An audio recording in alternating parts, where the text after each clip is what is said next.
আবোল তাবোল কথা বলছেন। 2002 সালে এসআইআর সিপিএম মার্ক করে রেখেছিল, তৃণমূলের লোকদের নাম বাদ দিয়েছিল, সব বোকা বোকা কথা, একদমই বোকা বোকা কথা।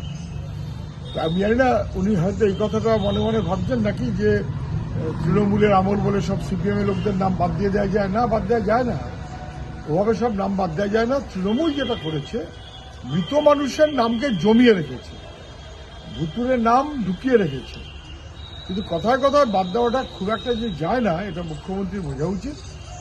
উনি অনেকদিন ধরে রাজনীতি করছেন, সব জানেন, জেনে বুঝেও অসত্য বলার চেষ্টা করছেন।